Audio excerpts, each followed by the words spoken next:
So last session we discussed about what is descriptive statistics. As part of that, we discussed about the various measures related to measures of central tendency, and also we discussed about the measures of spread, which is nothing but the measures of dispersion,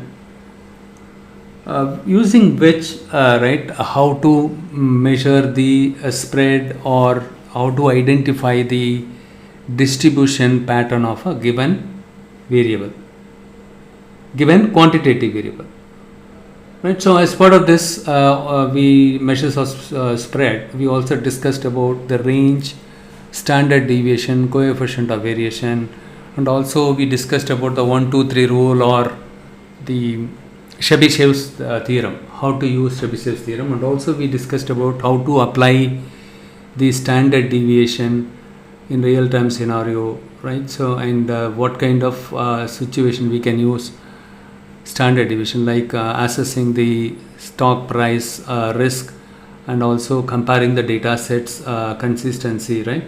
So in that kind of situation we could use standard deviation. And also we discussed about the various distribution patterns, like uniform distribution, normal distribution, skewed data, how to find out whether the given variable is quantitative variable is positively skewed or negatively skewed, binomial distribution pattern. And also we discussed about the so we discussed about the percentiles, quartiles, and 5 number summary. What are 5 number summary? Minimum, maximum, quartile 1, quartile 3, and the mean or median, right? Median. And these 5 number summary, how to plot them in box plot. Box plot is a visualization tool using which we can find out. And also we discussed about what is IQR. IQR stands for interquartile range. Why do we have to use IQR? IQR is helpful in terms of understanding the middle 50% of the data spread, right? Middle 50%. That is the reason why we use IQR. And also we compared IQR with standard deviation. Standard deviation is not sensitive to outlier, whereas standard deviation is, right? So that's what we discussed with some examples also. Anyhow, don't worry, we will be performing the descriptive statistics as part of data pre-processing. And when I start walk you through about implementing the machine learning model, okay? As part of the machine learning model implementation, we start with ingesting the data, and also we will be doing data pre-processing related tasks such as typecasting and one-hot encoding. And some cases we have to do mean encoding. Different types of encodings are the label encoding. All these things we will discuss as part of machine learning session, okay, in the later session, okay. So there we will take a deep dive in understanding which all packages in Python and R are available in order to implement the one-hot encoding, mean encoding, and also the label encoding, right? So there are a lot of packages are available in Python as part of machine learning, right? You have something called sklearn package, that is the popular package to implement the machine learning algorithms. I will show you that time, right? So how to implement all those things, don't worry. And also data visualization, we explore the data, right? So the data visualization we will see in the Python part, okay. As part of the Python milestone, we'll discuss about which packages we can use and use it to implement the data visualization, and also how to perform data analysis in Python and R, right? Everything will take a deep dive. With that, I will demonstrate you with some use cases, business cases, so that you will be able to understand when you can use the data visualization, how helpful the data visualization is all about. And after plotting the data in the charts, how to extract the insights, right? That techniques also I'll teach you. Fine. Okay, so today we will jump into the Python part. Okay, right? So we'll start with what is Python, and we will see what is what you can do with Python, and why Python is so popular. Okay. What is Python? Python is a programming language, right? Python is a programming language. Everybody knows that, right? So Python is a popular programming language. It is a open source, so right? You don't have to purchase any license to work on Python. All you need to do is just download Python, latest version of the Python, and you start install it. That's all. You are up and running, right? So once you download it and install it, then you are all set to start write your Python scripts. There are various IDEs are available. What is IDEs? Integrated Development Environment. Okay, which is nothing but which editor we use it to write the Python programming language. We can even write the Python program in a notepad, Windows notepad also we can write the Python program. Okay, so we will see how to install Python and how to configure it in a little later, and also a lot of cloud platforms, they provide a Jupyter notebook. You don't have to install it and configure it. That headache, that overhead, you don't have to have it. Especially when it comes to Google Colab, they provide the free access to their Jupyter notebook on their cloud. Right? You can start write the Python program using Jupyter notebook on cloud. Okay, and I'll show you how to upload the file from your local system to Google Cloud, and also how to read a file in files that are stored in GitHub. We use GitHub, right? Most of us we use GitHub. GitHub is for version control purpose. Okay, using so let's we store all the data as well as the scripts there, right? Scripts or the data also, right? So if you wanted to read the data directly from GitHub, how to do it using Colab, right? So we will see how to do it. But most of the developers, if you see, right, they use Colab. But one disadvantage with Google Colab is if you store data, it is not reliable. Sometimes, right, your data will get dropped or deleted, right? So so that security is not there because it's an open source, right?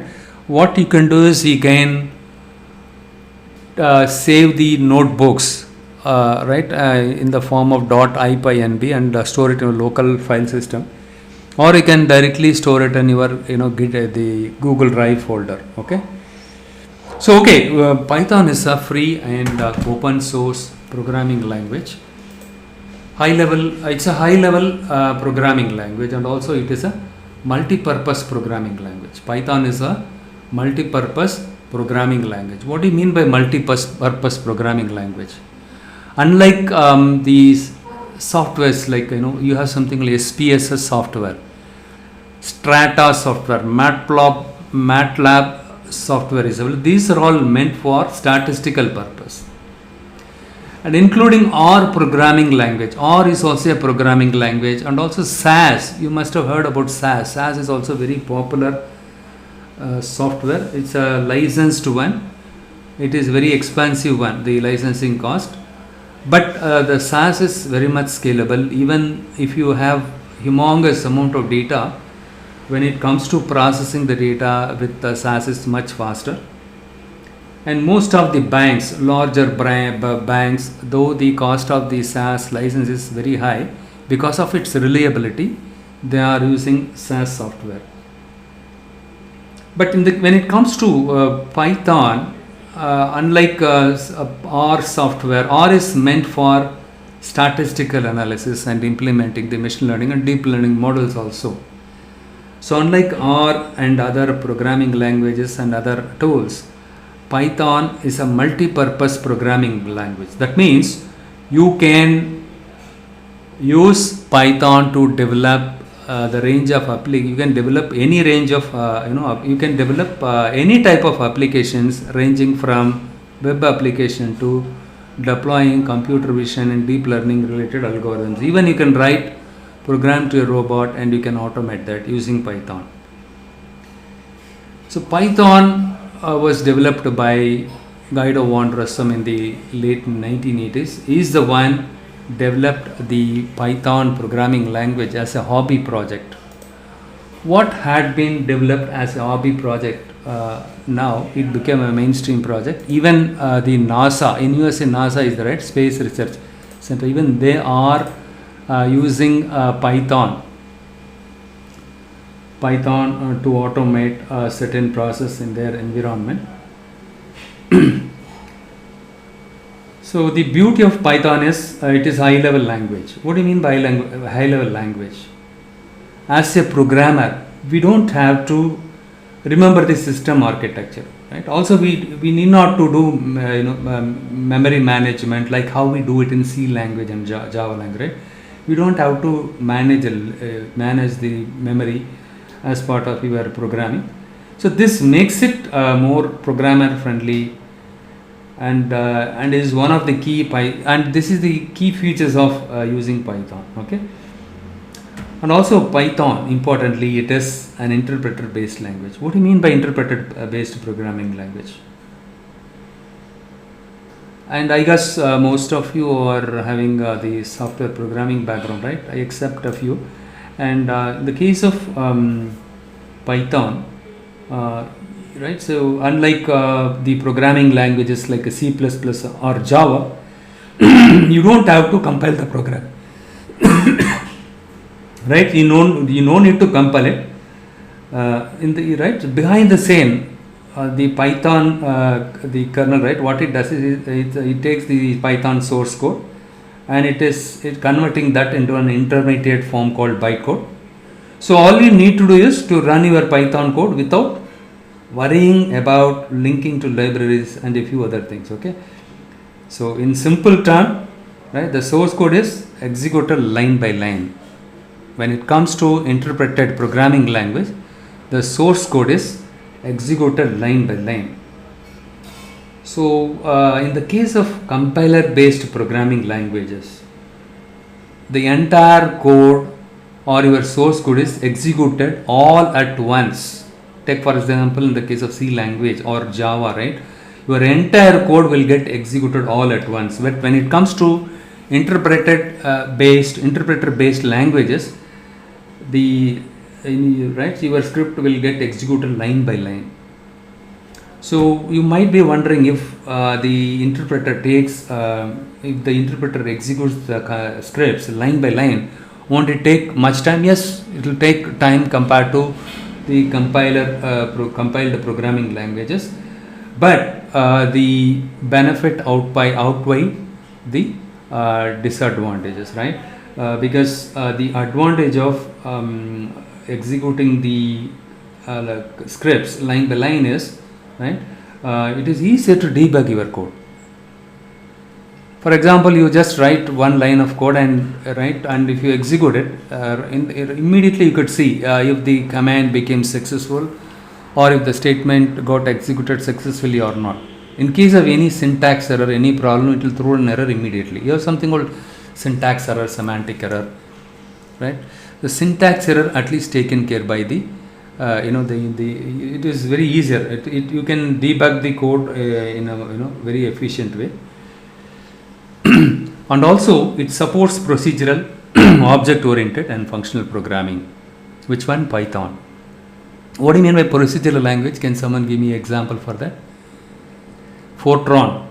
You must have heard about Fortran, right? Fortran, COBOL, and BASIC. The students, right? If you see the school going kids, they train them on BASIC, right? BASIC is also another programming language. It's a procedural language, okay? And Pascal, I don't know how many of you learned Pascal. Even I learned Pascal in the past. Okay, Fortran, Pascal, COBOL, everything I learned in the past, okay? And C is also the classic example for procedural language.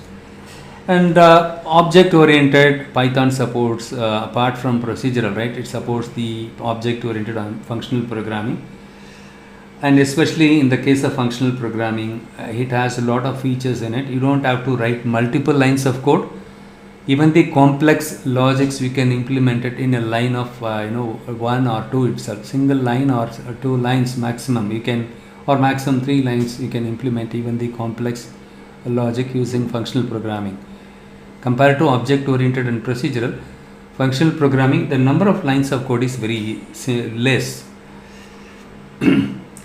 And Python is portable and extensible. What do you mean by portable? Write once and run it anywhere. Write once and run it anywhere. So that means once you write a script in Python, all you need to do is just copy this script file to other operating system like Mac operating system. Let's say you have you have the Linux operating system, Red Hat Linux, CentOS or Ubuntu, be it any operating system. All you need to do is just copy paste it, that's it. And you right, let's say once you copy your Python script from Windows system to Mac operating system or Linux operating system, that's it. Once you log into Linux, all you need to just execute the script, it will get executed successfully. You don't have to write any special commands or additional lines of script to execute your Python on to execute your Python on various operating system. So that's the reason why Python is also called as a portable language. What is extensible? Right. So what is extensible? Python can be integrated with other popular programming languages like C, C++. How many of you have heard of Corba, ActiveX, right? You can integrate Python with other programming languages also, and vice versa. For example, we have a package called Pandas, where that is used for performing data analysis. They have written Pandas package, Python package in C++. Hence, the performance is much faster. Right? So you can write the program in C++ and then you can convert it as a package and you can import it in your Python. You can use it, right? So that way it is very efficient. And next one is Python is dynamic typing. What is dynamic typing? Python is dynamically typed. It means you don't need to declare the type of the variable when you write the code, right? Like in the case of C and Java, first you need to declare the data type of the variable and then only you can assign the values, right? You don't have to do it here. Simply you can or directly you can assign a value to a variable. You don't have to do any declaration because the Python interpreter has the capability or intelligence to understand what type of variable which you are using it based on the value that you start it automatically. Okay. So the next one is what you can do with Python. Okay, as I told you, it is a multi-purpose programming language. What are the things that I can do it using Python? So using Python, you can develop web applications, right? You can develop web applications or desktop applications also. We can develop desktop applications. We have something called tkinter. There is a package called tkinter using which you can develop the desktop applications, kind of the billing software, something like that. Okay, and also you can develop mobile applications using Python. Believe it or not. Okay, I don't know how many of you are aware of this one. How many of you used mobile Python to develop mobile applications? And also you can develop gaming software using Pygame software. There is something called Pygame module that is available as part of your Python. So all these packages are freeware. You don't have to buy from other vendors. It is all available. All you need to just import these packages. That's all. Or some cases you need to install it. Everything is free. Gaming software, mobile application, and even you can write the programs for your robots to perform some kind of automation, and also you can implement the state-of-the-art machine learning, deep learning, computer vision related algorithms. So you know very well the self-driving car is very popular, right? So So it automatically detects if the traffic light is red or green or yellow. Based on the color, it prepares to stop or it prepares to move, right? So if it is a green light, it automatically stops. Sorry, if it is a green light, it will not stop, right? If it is a red light, it will stop. It is an amber light, it prepare to stop, right? So, and also computer vision. In the case of computer vision, you can do face detection, color detection using a package called OpenCV. OpenCV is also a very popular package. It is very much used in the computer vision space, okay? And also other machine learning algorithms such as scikit-learn, NLTK, and packages. Scikit-learn, NLTK. NLTK stands for Natural Language Toolkit, and you have a deep learning framework or package like TensorFlow. It is available as part of Python. Apart from TensorFlow, we have something called PyTorch. PyTorch also gaining a lot of popularity. There is a lot of debate is happening between the TensorFlow and PyTorch package, right? Both of them has its own plus and minuses. We'll discuss that as part of machine learning topic, okay?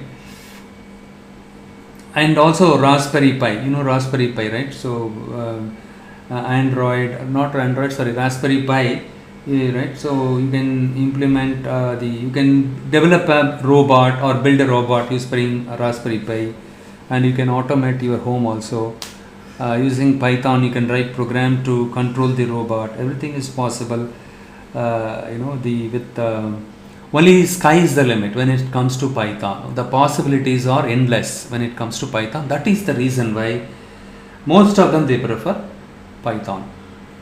So what happens, for example, in the past, companies, when we speak to customers, right? So we are the one part of the business development calls. When we speak to customers, we understand customers, they use a lot of softwares and tools they are using across their organization. For example, you take Walmart, they use all kind of softwares, all kind of visualization tools, everything they are using it, right? Including SAS or all these things. A different location in USA, right? Walmart labs, right? So they use different programming languages, based on their convenience, based on their expertise. Only they perform analytics, right? Some people they are good at R programming, some people they are good at Python, but predominantly they use Python.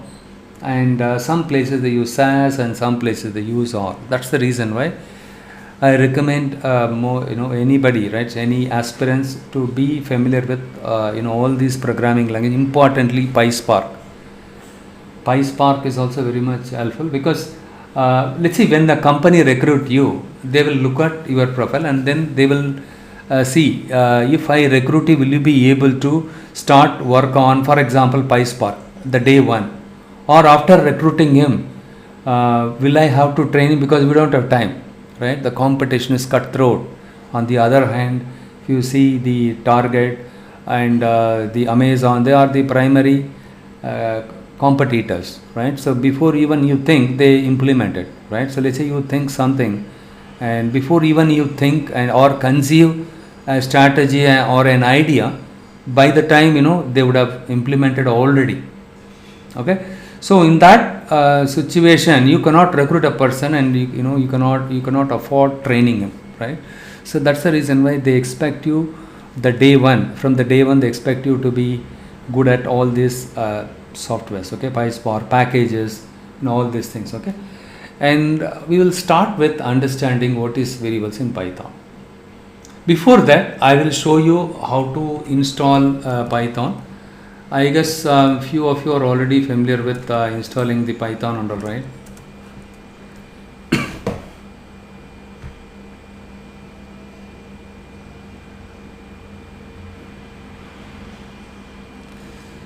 So what you do is you just go to Google Doc. Those of you have not yet done, right? You can do it side by side with me.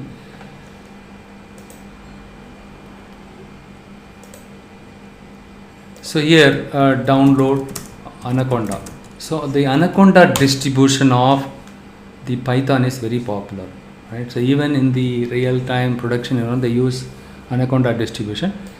What you do is just type this one, download Anaconda for Windows, and the first link, I'll show you one more time. Okay, download Anaconda for Windows, individual edition, right? You just click this one and wait for some time, and if you scroll down here, right, so your data science tool, Anaconda individual edition, it is available now. Python 3.8 version is available, 64-bit graphic installer, 477 MB. And if you think you don't have sufficient RAM in your system, right? If you have only 4 GB RAM, don't worry. So nowadays your laptop capacity need not to be a very high-end one. So that's the reason why I recommend most of them to use Google Colab. Just type Google Colab, right? And what you do is colabresearch.google.com. Just you just select this one.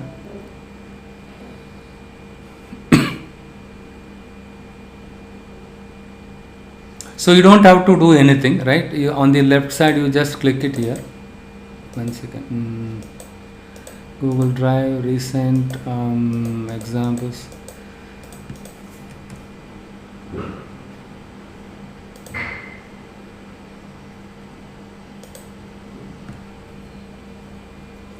Or what you do is you just simply Google overview of Colab, features overview, something like that. Okay, select it, wait for some time, and this is your the Colab thing. Okay, notebook, Jupyter notebook. So if you click file, the menu file, right? If you click file menu and click new notebook, it will open a fresh notebook, Jupyter notebook. Wait for some time. You need to have a lot of patience. Okay, here you just say print welcome to the world of Python, and you just push this button, run cell, right? This one. Okay, if you click this one, it will take for a while, and again it depends on your internet connection. If your internet connection is faster, it will be faster, and also you are running this script on Google Cloud. Supposing you wanted to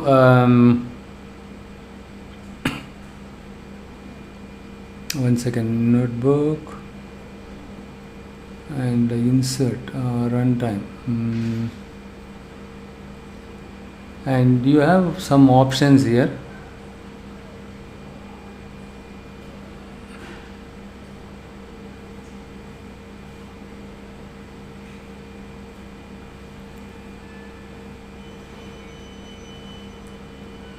Notebook settings. Look here, in the case of notebook settings, you can either select GPU or TPU. Okay, but to execute your normal commands or the simple analytics, right, you can use the none option, hardware escalator. Okay, in the edit you will find something on notebook settings. In the notebook settings you will find something called hardware accelerator. So what you do is, for example, you wanted to do some kind of image processing, right? Image processing or face detection. Facebook, they do face detection, all right. They used the Facebook detection software. They already implemented it, and also even the big box retailer company, they do some kind of image recognition thing, right? So they have different products images, and even in the case of Amazon, right? So they want the vendors or the sellers, right? Their sellers, before they upload their product images, the product image should comply with some standard size, right? It automatically go and check the size and the quality of the image, everything. Okay, right? So, and also image, the image detection, object detection, right? All these tasks are part of your deep learning algorithm.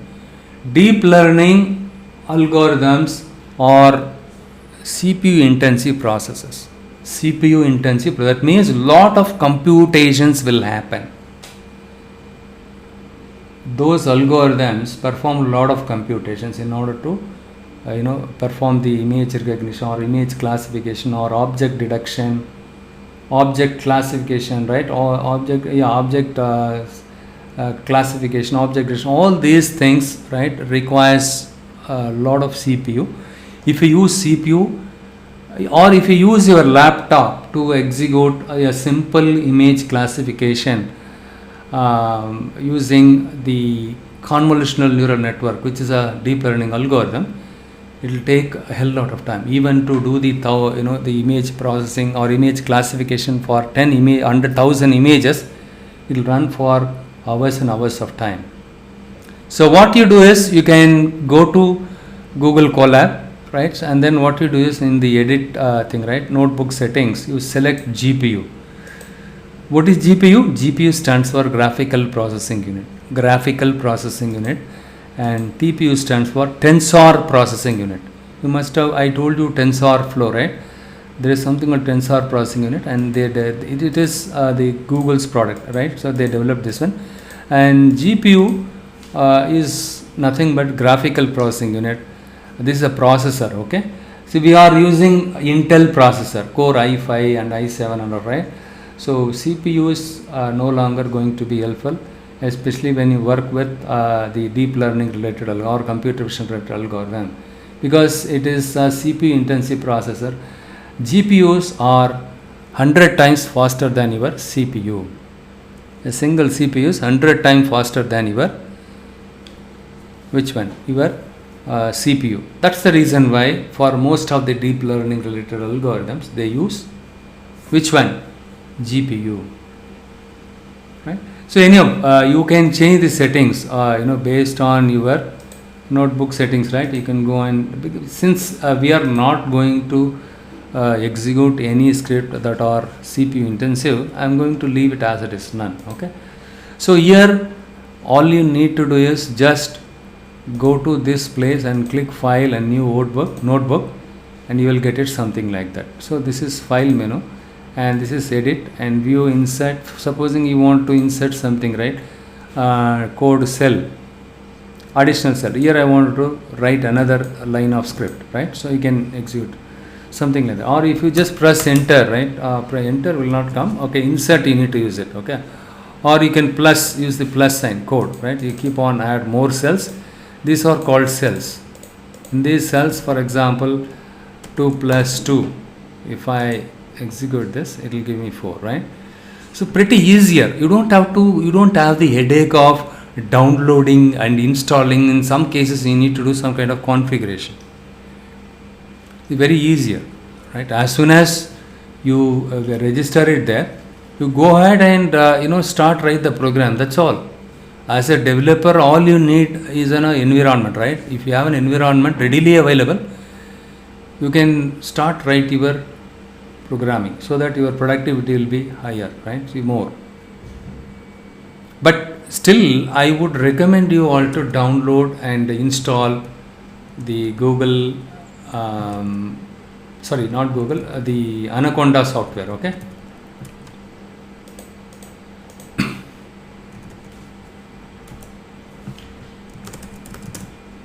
Anaconda for Windows. You just go here, and what you do is you just download this one, right? Click download, it will download it. Okay, it will get downloaded. Once the download is done, right? So all you need to do is just double click on the exe file.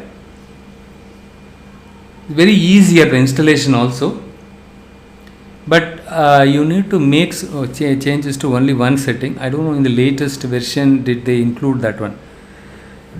The setting where you need to make a change is you need to at the time of installation, right? It should take care of setting the environment variable also. It should take care of this environment variable also. It should set the values for the Python related environment variables automatically. That is the one you need to enable it. Otherwise, the installation is very, very simple. But when it comes to the Linux installation, you need to do a lot of things there, okay. And there also it is simple, but to install additional packages, everything, right, you need to use some commands. Here also you have to use some commands, but sometimes even though you try to install it, it mandates you to make some changes to some configuration files, where in the case of Linux operating system. But if you use the Colab, you don't have to have that headache, and you have something called Amazon, aws.amazon.com. Sorry.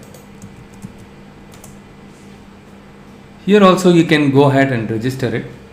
I already registered it here, okay, and but it will ask you for the card, the credit card, and they will give you 30 days or 3 months time to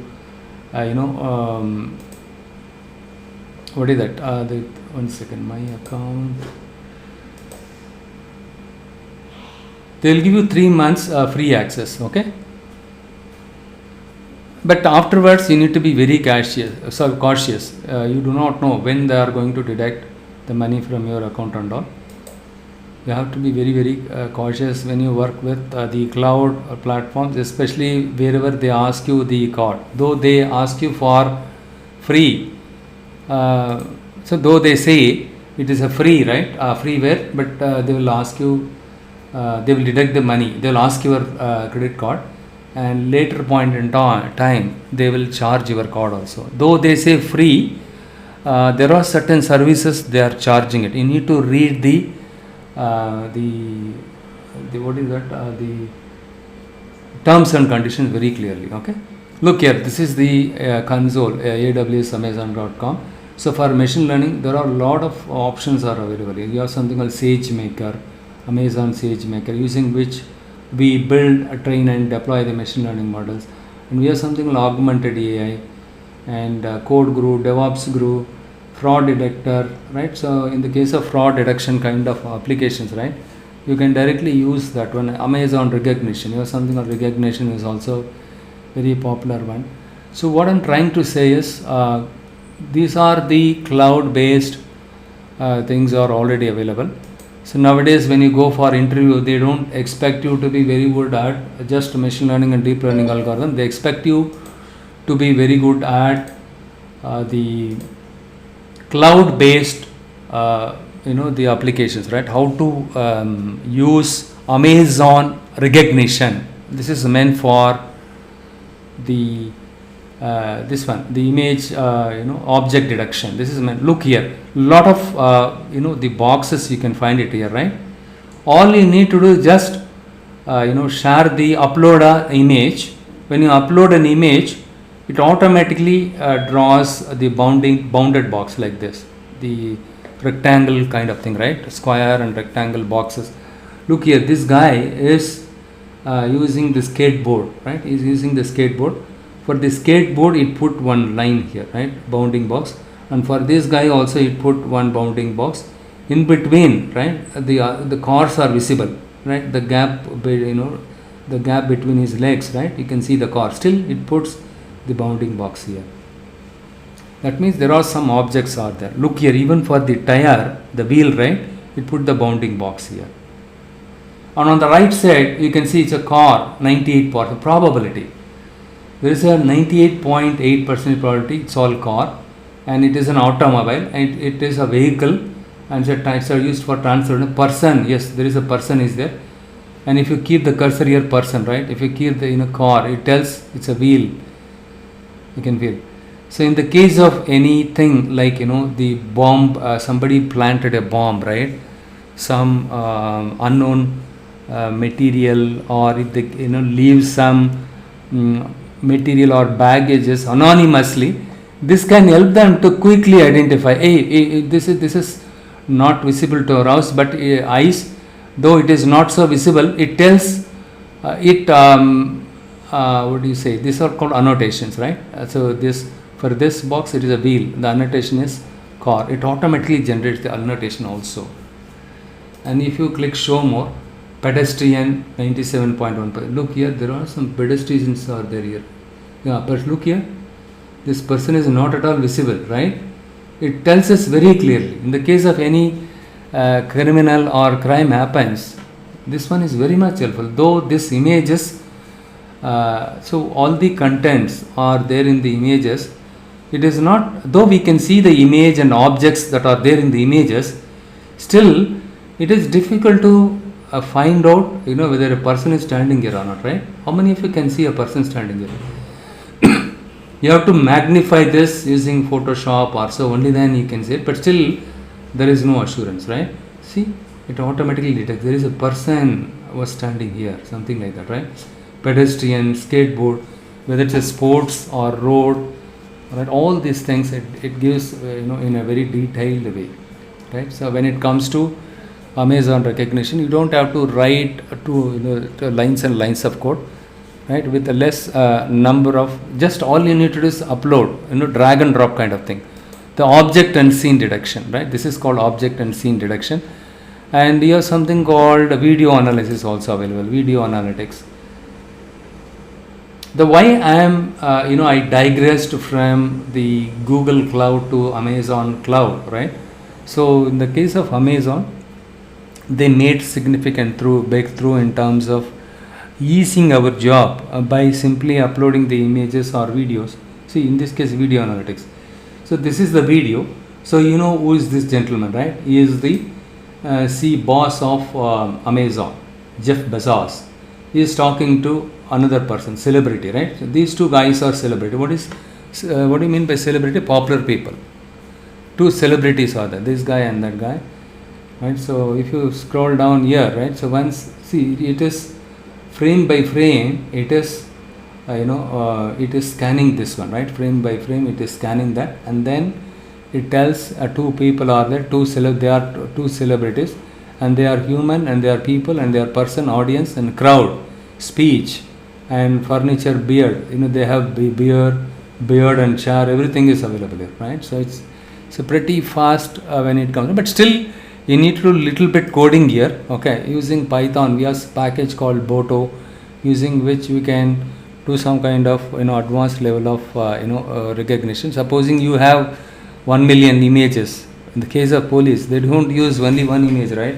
They must be having CCTV would have taken many images. They wanted to analyze a specific streets images for the last 1 hour. Lot of images will be there, thousands and thousands of images will be there. All you need to do is just take those images, or write a script to take those images, or the video itself, right? Scan the video and then do some kind of scene detection or object detection. Now everything is possible, okay? So, but that is the beauty of AWS, and even Azure. Microsoft Cloud is Azure Cloud Platform. So that is also there. Also you can write your notebook, everything, right? So notebooks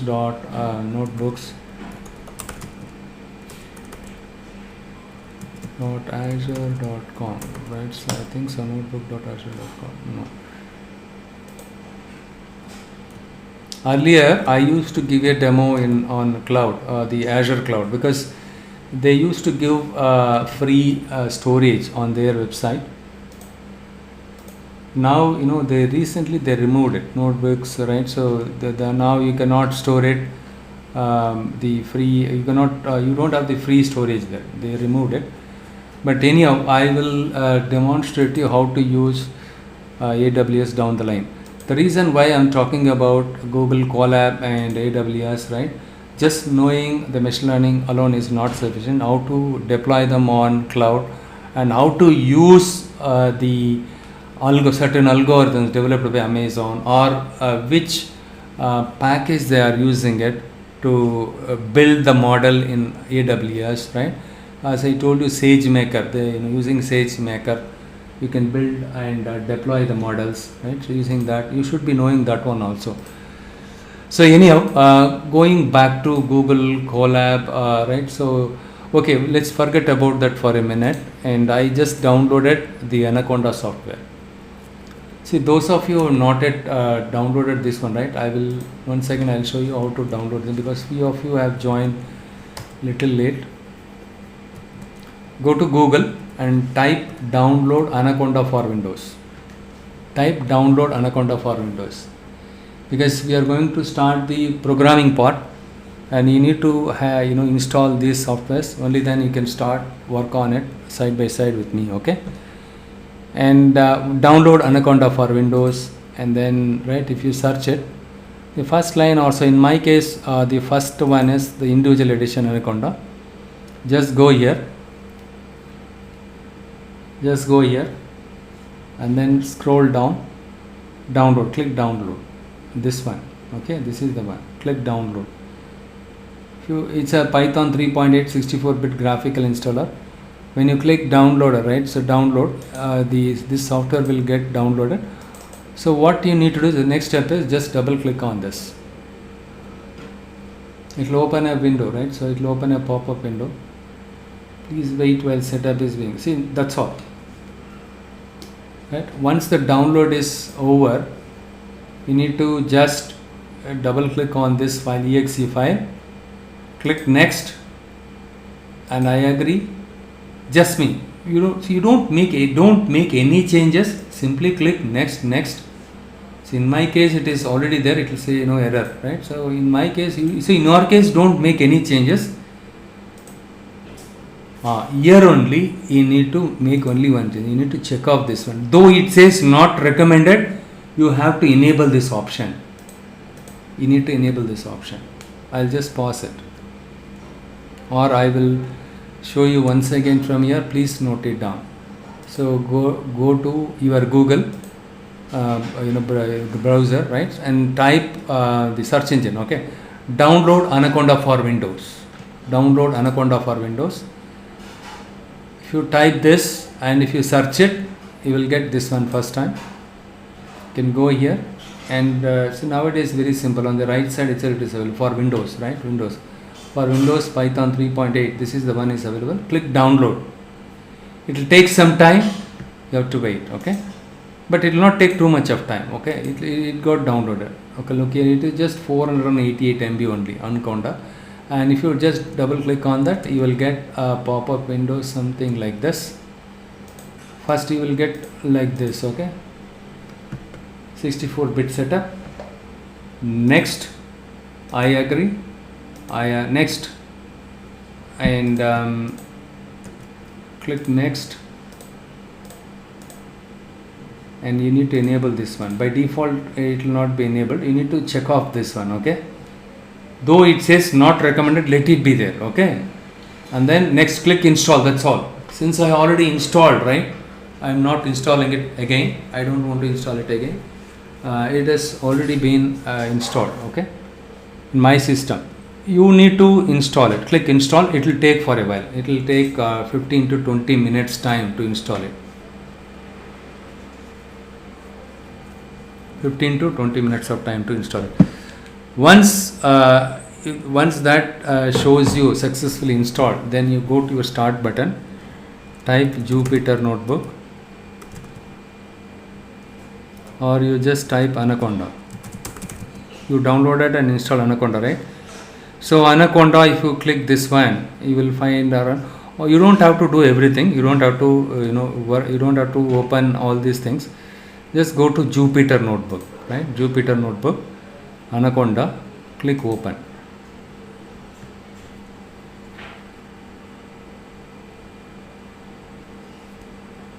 Click open. It will take some time. You have to have some patience. If you have 16 GB RAM, right, then it will be much faster. Though I have 16 GB RAM, I installed many software, hence it will be slow in my system. See, it automatically opened up the browser. Okay, and see, you just you selected Jupyter Notebook after installation of the Anaconda, and you will find something like localhost :88 token, all the things, right?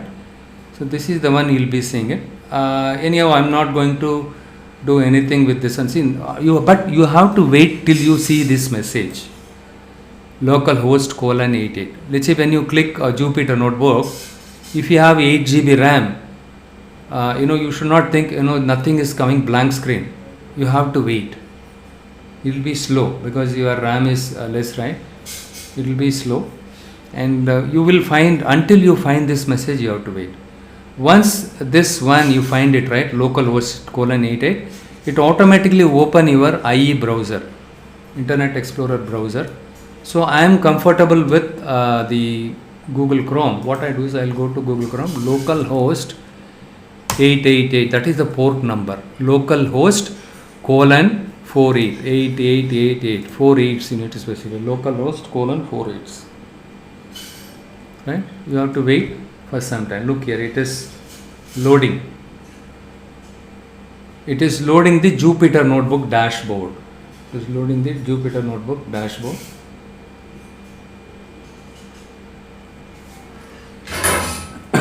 You have to wait. The meanwhile, those of you are installing it, right? You just go and check the status whether it got, whether the download got succeeded, or whether your installation got succeeded. You go and check it. And we could not install a feature. What is this? My system, I have some problem. Anyhow, I'll just show you in my IE browser itself. Okay, Internet Explorer. So this is what your Jupyter dashboard, right? This is what your Jupyter. You will find something called files, running, clusters. You don't have to worry all these things. Go to the new button, right? So on the right side you will find new, and click Python 3. Click Python 3 to open the new notebook. So what is Jupyter Notebook? This is the one we will be using to write the Python scripts. As I told you, we can write the Python script even in the Windows Jupyter Notebook, right? Plain notebook, notepad. But still, we use Jupyter Notebook only. So why Jupyter Notebook? Because Jupyter Notebook, it's very interactive, right? So it's a very interactive. So Python is interpreted, and it is also an interactive, very interactive one. For example, okay, 1 second. I don't know why it takes longer time.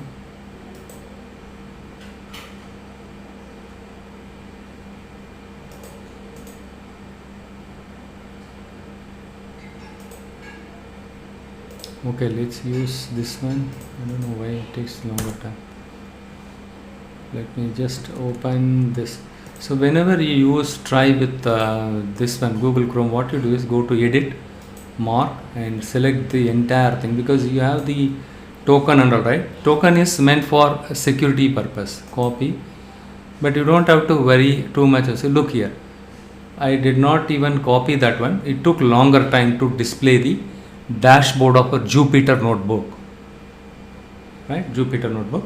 And in the Chrome, click new and Python 3. It will open a new notebook.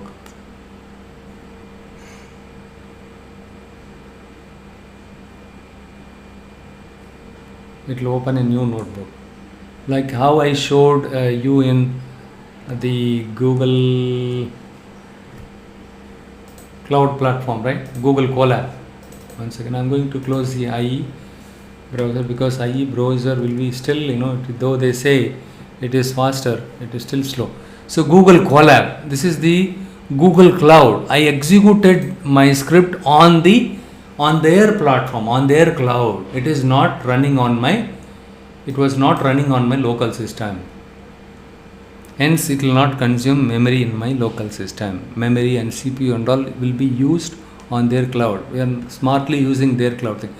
Since I installed the Anaconda in my local system, right, and I open the Jupyter Notebook, fresh Jupyter Notebook, and I am going to type welcome to Python, and you will find the run button. Click run button, it will get executed. So this is called your cell. This line, right, this line, these lines, or this box, right, the rectangle, big, smaller rectangle box is called your cell. This is where you need to write your script. Okay, and once you write your script, click run, it will get executed and automatically create another new cell. Supposing you want to create more number of cells, you will find this, right, you can see the plus icon. You can just select it as many time as possible to increase, right? So next line I'm going to perform a simple arithmetic operation. 2 plus 2 I wrote the script or the command, right? So in this case the command is 2 plus 2. Click run. It should get executed, right? 2 plus 2 is 4. And for example, 2 plus 2 into 4. First, the values that are there inside the parenthesis will get executed. How many of you remember BODMAS? School time is studied, right? Don't worry, I will explain later. So the whatever you mentioned inside the parenthesis will get computed first. 2 plus 2 is 4. 4 into 4 is 16. We don't have to manually compute. See, in this case it is fine. If it is a big value, can you will have to take a pen and paper and then you compute it, right? Or a calculator. You don't have to do it. Just click run, it will get executed. It will give you the number. It will give you the output. You can see the output. When you execute this one, you can see the output immediately after this cell, right?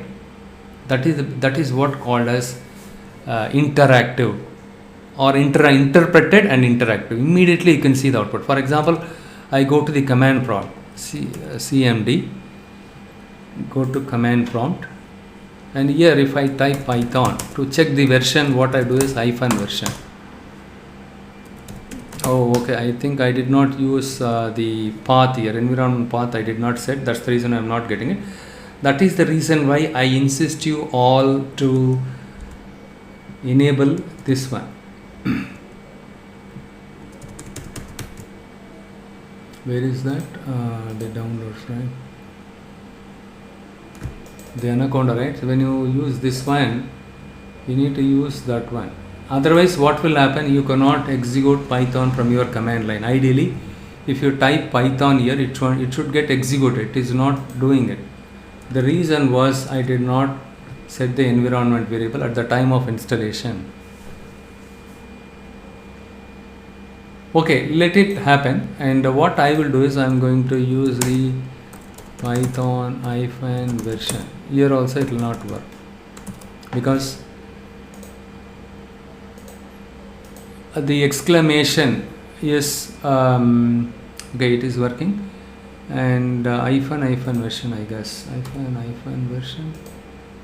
Yeah, -version. It gives you the version and the release.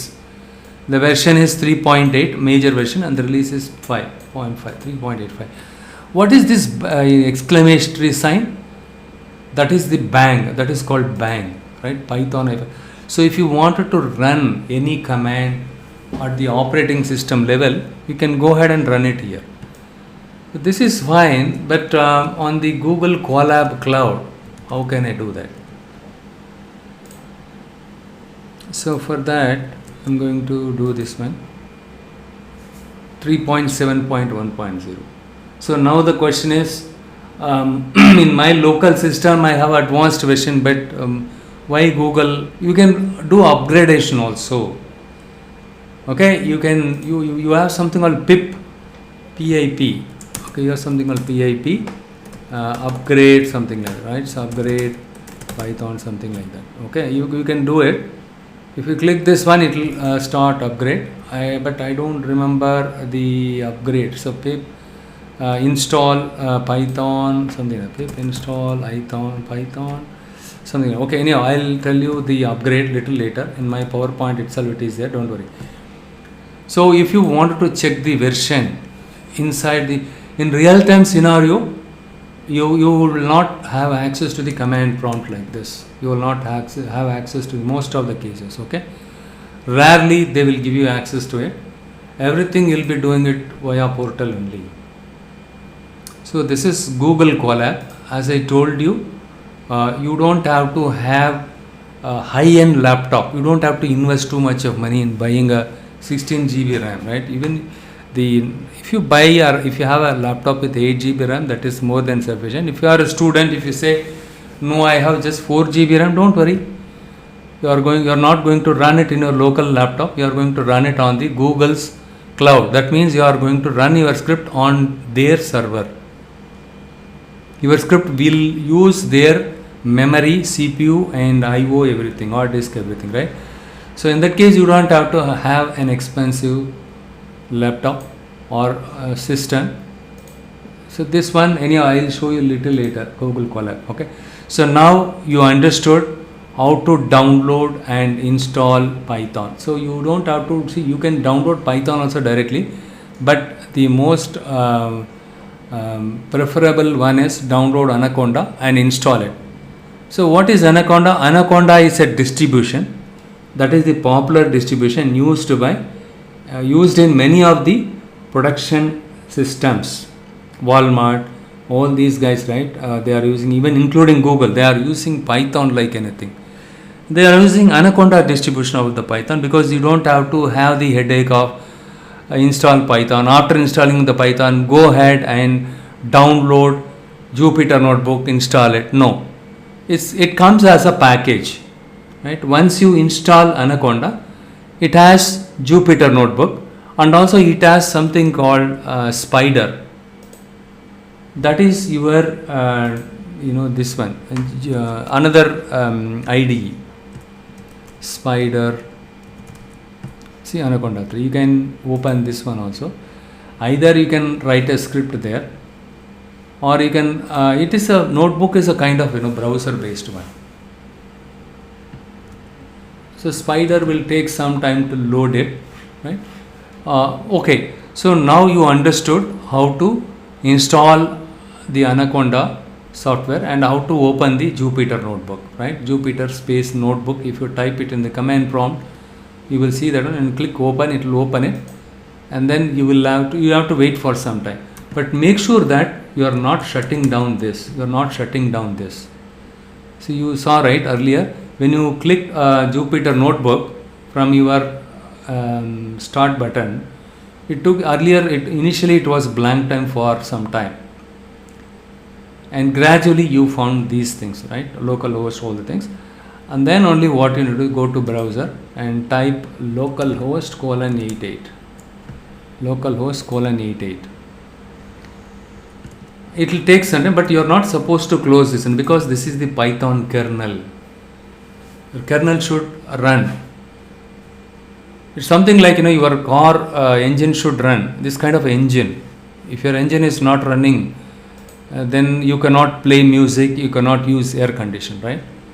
So the engine should run always, which is nothing but the kernel here. Next you go to browser, localhost:8888 and then on the right side you will find new Python 3. If you select this one and double click on it, it will take you to the next page by creating the fresh notebook. This is where you write the command. Don't worry about the Spider IDE. Okay, apart from Spider we have PyCharm. PyCharm is also very popular. This one IDE. PyCharm is also popular IDE like a Spider. Okay, so how many of you heard about Eclipse? Actually Eclipse is also an IDE, right? Using Eclipse you can write Java program. So instead of using Eclipse and Spider or PyCharm, I'm using Notebook. Now the question is, why Notebook? Why can't I use Spider? Why can't I use Eclipse? Or why can't I use IntelliJ? We have something called IntelliJ, and why can't I use something else called PyCharm? PyCharm is also widely used by many. But when it comes to data science, Jupyter Notebook is very popular one. The reason is, you write all your script inside this notebook, and supposing you want to plot any charts, anything, right? If you perform any data analysis, anything. For example, I have something like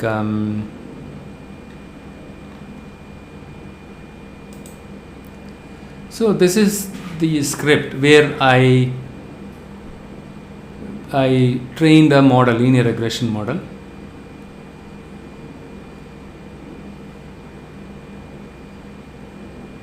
Let's say a task is given by my manager. He has asked me to, implement a linear regression model. I'll give you the data set. He gave me the data set. I implemented everything in this Python notebook. Right? All I can do is I just share this notebook to my manager with evidence. You can see, in so and so places, he plotted the chart. The basis for the chart is this is the data I used it. Okay. That is the reason why we could see ups and downs for May month and June month. You can share your notebook to the stakeholders also, right? Business stakeholders or application stakeholders, in case any conflict comes in. Not only conflict, you can share it at the time of demonstration. Once you solve the business problem or business case, we are supposed to present it to the key stakeholders. So if you share the notebook to all the guys, right, so they can take a look at the way how you solve the problem. Though those stakeholders don't have any programming background, but still by looking at the charts, they can make out, oh, this is how you did analysis. Okay, this is where we are lacking, and for the peanut butters we are running out of stock, and there are certain items, right, we need to stock up little earlier, and there will be some kind of lockdown again. They may announce lockdown again, we may have to stock up so and so items more, right? So they will plan the inventory, right? So they will plan for the inventory. I don't know why it takes longer time. Maybe my system, I open other files also. Fine. So within this, the reason why we use the Jupyter Notebook is very interactive. Supposing you wanted to visualize the sales of a particular quarter region wise, quarter wise, you want to see the sales, right? In that case, you can plot the chart within this notebook itself. Just right below this cell, you can see the chart, and you can share it to other management also, right? So if you share only the chart in a PowerPoint, they can see it, but if they have some queries, or if they wanted to know the rationale for the peak and valley in your chart, if you share the notebook, they can see the logic and the data set which you have used it along with the chart. With that, they will be able to understand, hey, this guy filtered the data for the last 8 months, but I told him to extract the data for the on a rolling window basis, but he did not do it. So that is the reason why the chart is not showing the correct picture.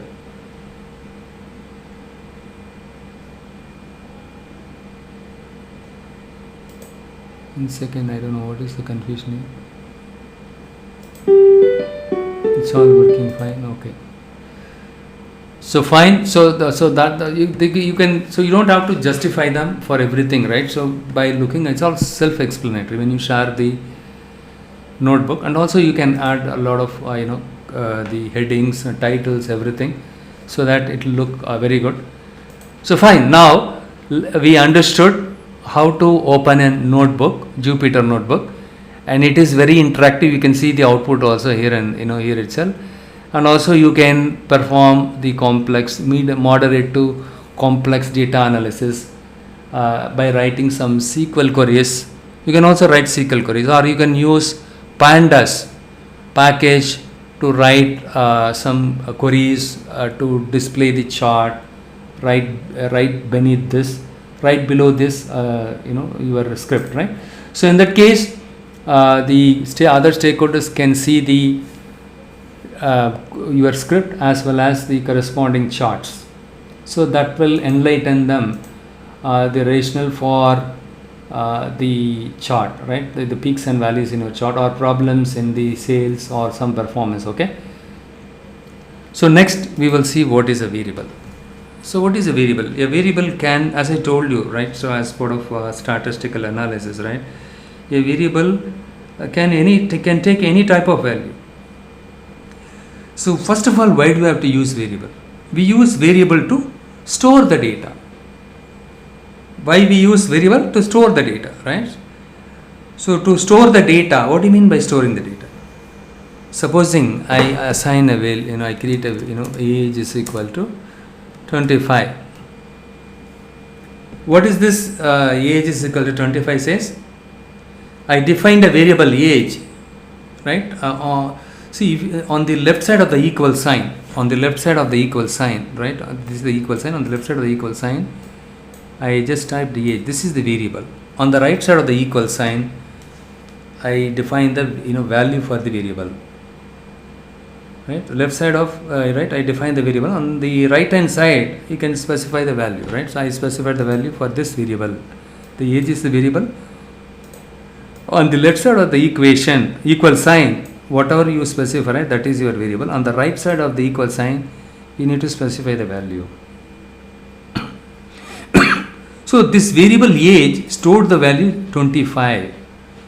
We use this variable age to store the value of 25. Otherwise, how will I know whether 25 is related to age or 25 is related to year 2025, or is it something like the number of items that are there in my warehouse of a specific product? What the hell this 25 is all about, right?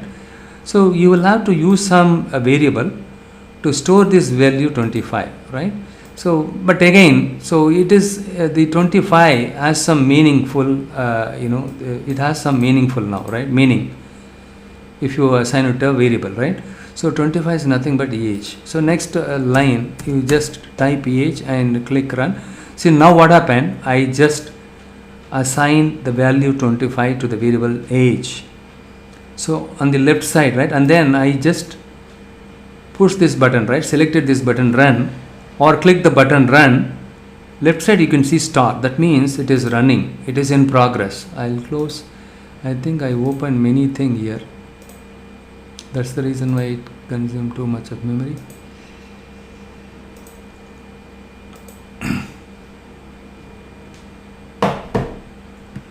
So you have something else called interrupt the kernel, right? If you find anything which is running for a longer time without any reason, right, you can go and interpret the kernel. Stop it, interrupting kernel, right? And the start should clear it up, but still it is there. It's something like control Z. In some programming language use control Z, right? Something like that, but still restart, or else, right, you restart the kernel. See on this one, right, you have the restart the kernel. See, now when I use this one, right, restart the kernel, I could see the star value got removed, right? Sorry, the star got removed. That means you need to execute it once again, but still it is star is there. It's very slow because I think I opened so many things here, I don't know.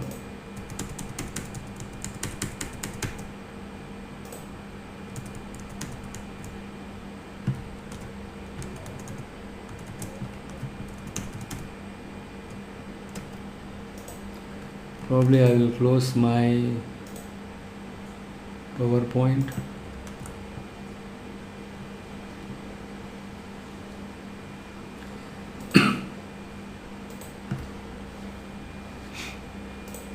And many guys even today they missed out the session. Age, okay, still it is running, right? It takes a lot of time. Let me close all the useless thing. This also I will close it, the Colab.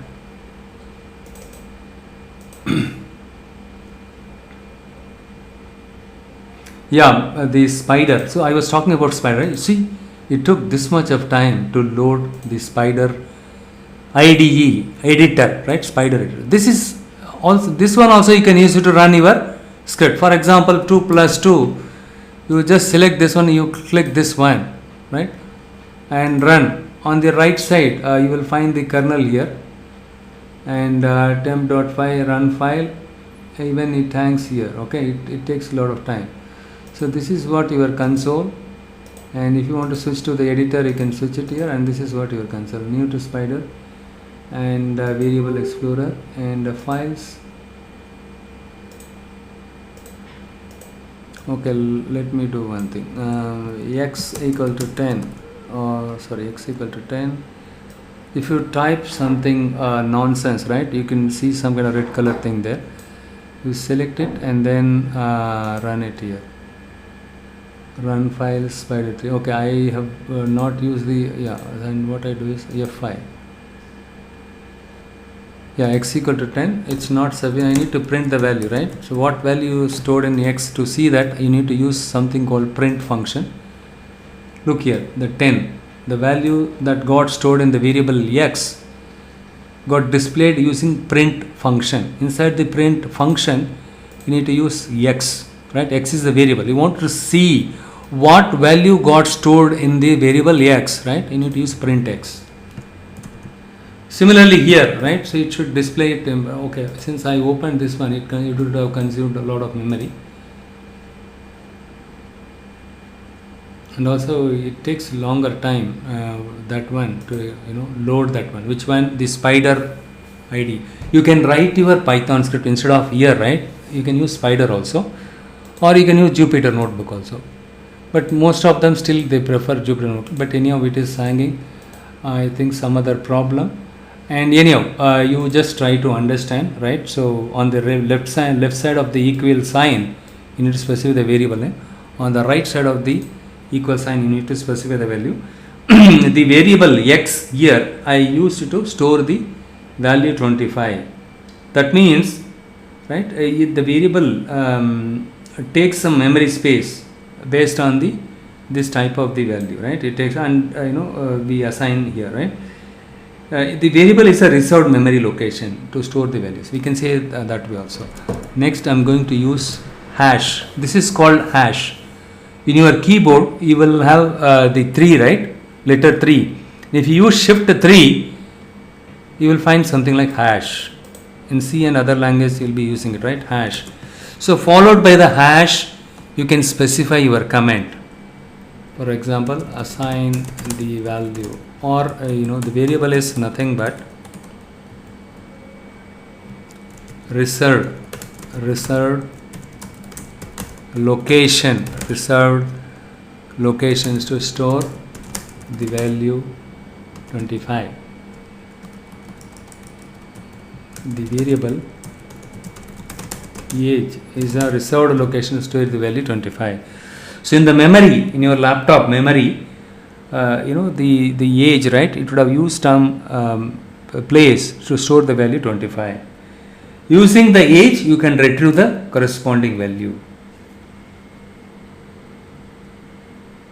right? So now you understood creating the variables in Python is very simple one, right? So here, but there are some naming conventions, naming rules you have to follow, right? You cannot start with a number to create a variable. Okay, I closed it, right? So better let me open this spider. At least there I could execute it. It is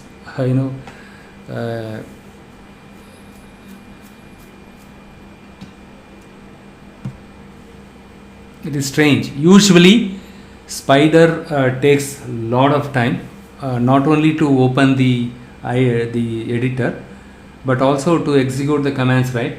Compared to Jupyter Notebook, it will be slow. But today it is little bit opposite. Okay, so here, right? So x equal to 10, and I assign the value.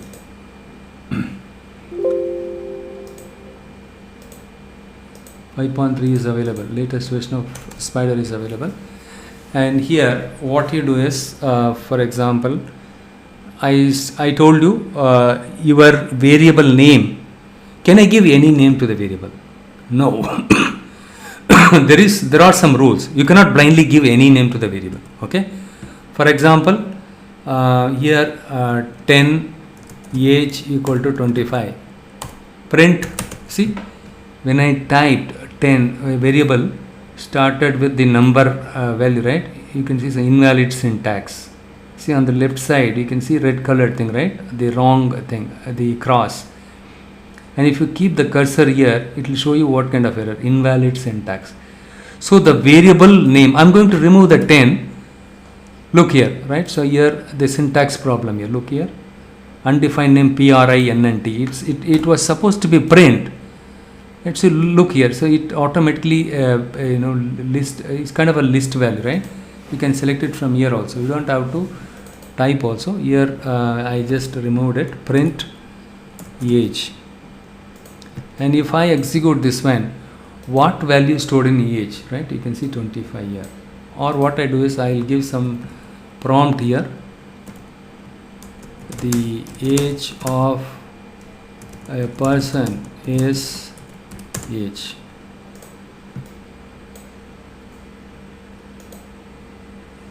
the age of a person is 25, right? So the value which we assign to the variable age was 25.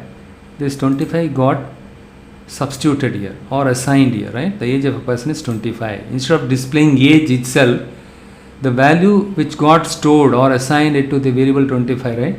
Sorry, the variable age not displayed. The value which got assigned to the variable was 25. The age of a person is 25. So those of you are already familiar with the programming part, please bear with me. I have a mix of people here. And also you are not supposed to give spaces between the names, or for example, age of patients, right? You can use underscore. Even in this case, look here. Here, see what it says, undefined age of patients, right? Age of patients is equal to 10. See, now you simply specify a variable, and if you don't assign a value to it, it says that variable was not defined. Okay, if I remove space, why should I use underscore? I leave space between age underscore of space, right? Age of space patients. This is also not the right way of creating the variable or defining the variable. Invalid syntax, right? The Python interpreter will think, right? The command got ended here itself, and that too, right? You did not define any value to it. It will get confused. So you need to use this one, and also don't use any reserved word. Okay, don't use reserved word, and also you cannot use any special characters like, for example, can I use it like this? Age of, look here, this is a special character, right? The bang, the exclamatory sign, or can I use less than? No. Greater than? No. It will throw an error, right? You are not supposed to use any special character. Your variable is not supposed to get started with any number value, and also it should not have any blank space in it, right? So make sure that you are not using the reserved word also. For loop, right? For while, these kind of variables you don't use it. Okay, it is not advisable to use the reserved word. What do you mean by reserved word? Those are all the built-in variable, right? See, look here, it shows an error, right? For is a reserved word, invalid syntax. You cannot use for, while, any command, you cannot use it here. Right? You cannot use it. And okay, so now you understood the naming rules for the variables. The variable name should not start with the number. It should not have any special characters. It should not have any space. Okay, and we can re-declare a variable, right? So for example, age is equivalent to 35. So can I do this? Yes. If I give this, what will happen? The older value of 25 will be overwritten by the new value. Look here, age of 35. This is the new value, right? Earlier it was 25. Now it was showing the new value 35. It was overwritten in the memory. This value 25 is no longer available for age, right? So this is a kind of a redeclaring variable, right? So you can redeclare a variable, and also we have something called you can assign multiple values to a variable. Can I assign x equal to 10, 20? Can I do this in Python?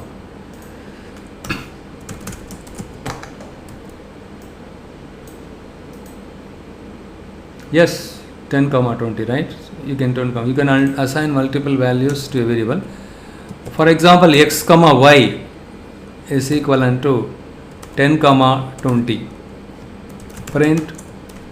In single line, you can use multiple variables to assign values to it. Okay, so x, y, that is also possible. X, y, z, something else. Okay, look here.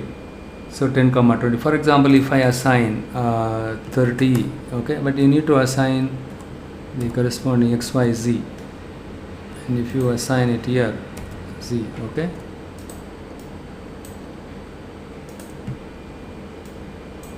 Look here, 10 comma 20 comma 30, right? So you can assign multiple values to multiple variables in one line.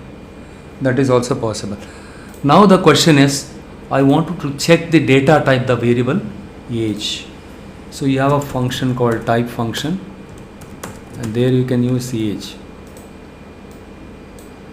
and click run and type age. Okay, what I will do is I'm going to use print function. Data type of age is, type function will give you the data type of the variable, whether the age variable is a numerical variable or it is a character data type. I'm going to type this one and click data type of age is integer. Age is integer. Can you see that? Class int. Int means integer, whole number. It is a whole number, right? That is how you can define it. Okay, since today is a first day, what I'll do is I will wrap up this one, because I could see, even though I insisted other guys also to join, somehow they missed out. One way it is good, if we start slowly and gradually, if I step up the pace, it will be convenient for you all. And I would suggest you all to start practice so far whatever I covered, and and also you can find the blogs in my website. Look here, this is my website, and you can go to blog here and you can find all the topics related contents. For example, if you want to go through the decision tree, you can click here, you can see the blog contents for decision tree. These are the blogs, and if you wanted to see my course content, like I showed you my PowerPoint, right? That bullet points or presentation materials, you can find it in the form of PDF like this. For example, if you go to this link, I shared this link to you all. Anyhow, I will resend it for those of you joined today, and those of you have not yet shared, right? I will send it to you. This is the link, you need to use it. But before that, you need to go to my website, deepneuron.in,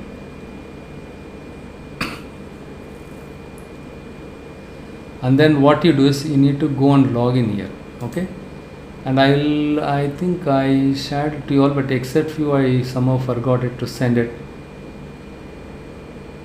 You need to just log out from this. I think he has made some changes here.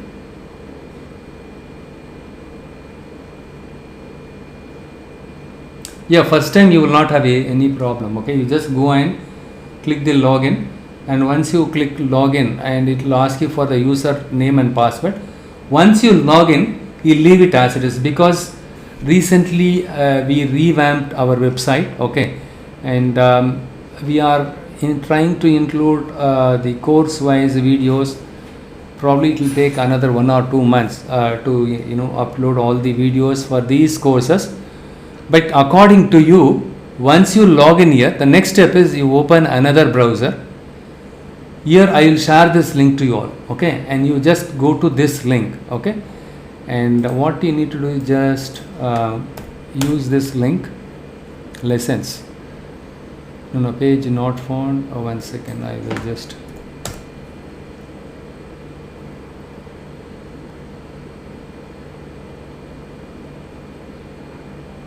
Yes, you will find this one, okay? In this link, you will, if you scroll down here, you will find all the course content.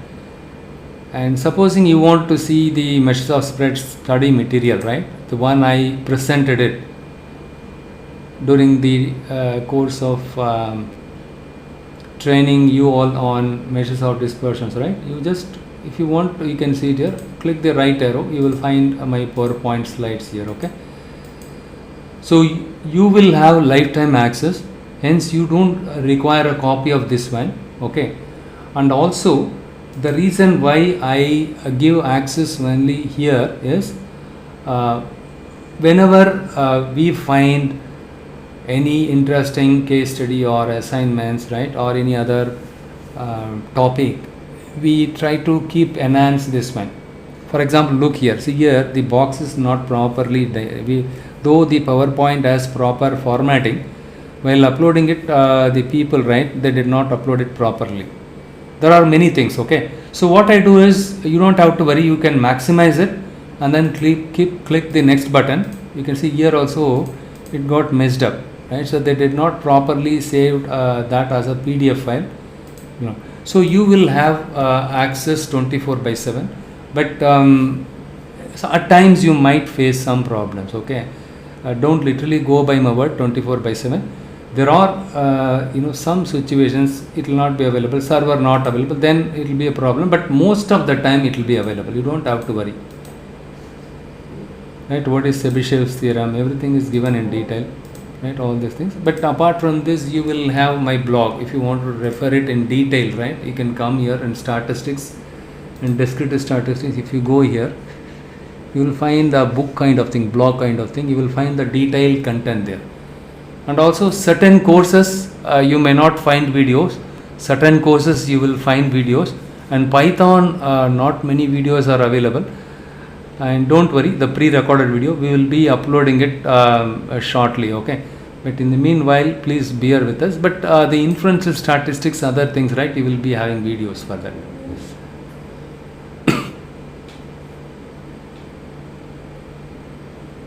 But whatever it may be, every session, whatever I recorded, right, so I recorded it here, I will share it. I will share the link, the YouTube link. You can watch it. Okay. What is inference? Inference in general is a method of making a judgment about an unknown. So what is? So you will find videos, but certain topics you may not be finding videos. So we are working on it. I will try to upload as many videos as possible. But the whole objective is we wanted to focus on here. The course wise, if you do it right, it will be good. You can go and watch all the videos, right? We are working with couple of guys also, okay, to do this task. So age. So it is hanging, don't worry. Okay, in your system it should work because I opened so many things in the background, also some jobs are running. So now you understood how to define a variable, and what is a variable is all about. The naming rules for the variable also you understood.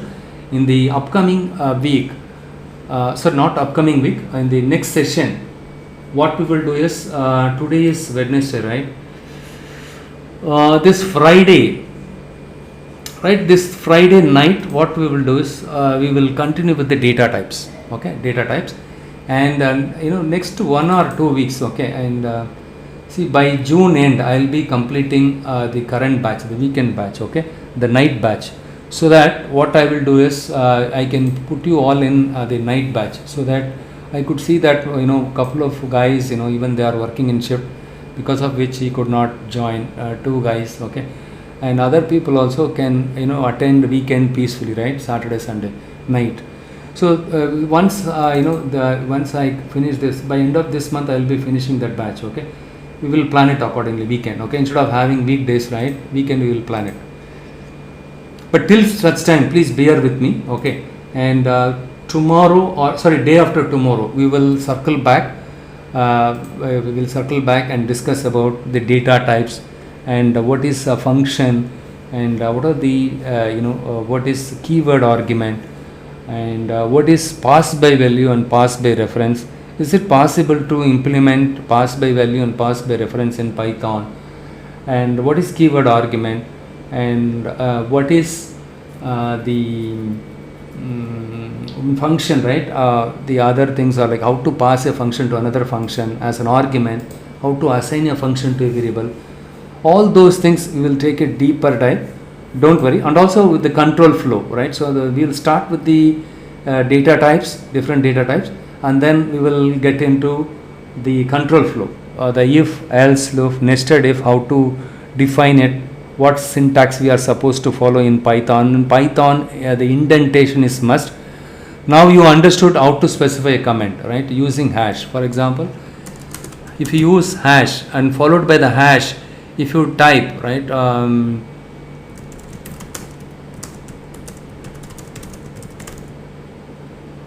right? It is a storage of the value. So after followed by the hash, whatever you specified, right, it will not get executed. When the compiler, it will execute your script line by line. So this line, and this line, and then it will come here. It will come here. Let's say your compiler executed this line, and then it printed the value of x in the console. This is called your console. Console, you can find the output of your script. Okay, you cannot find the output here itself in the case of Spider. Whereas in Jupyter Notebook, you can find it right below this one itself.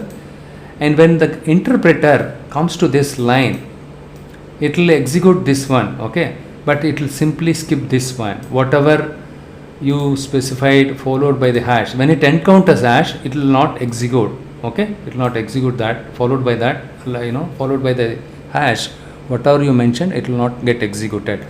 And also we will see, it is a single line command. How do I specify multi-line command? What is docstring?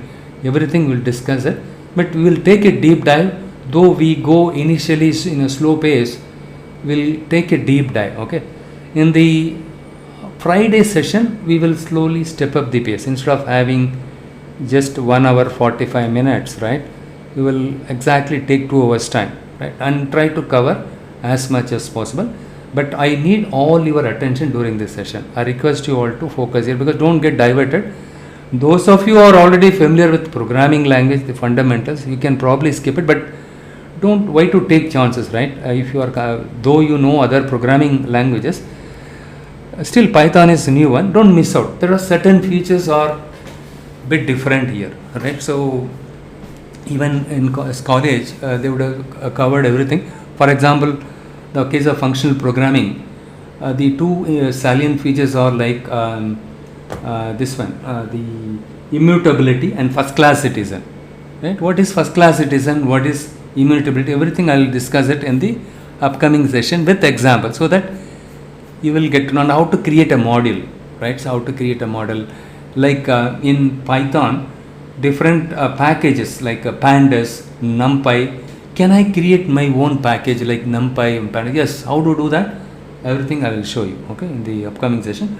Don't miss out the upcoming session, right? And those of you right, so could not join on time or so, please watch my video without fail. Okay, any questions so far? Okay, since you don't have any questions, we'll circle back this Friday same time with the same meeting invite. Okay, don't worry.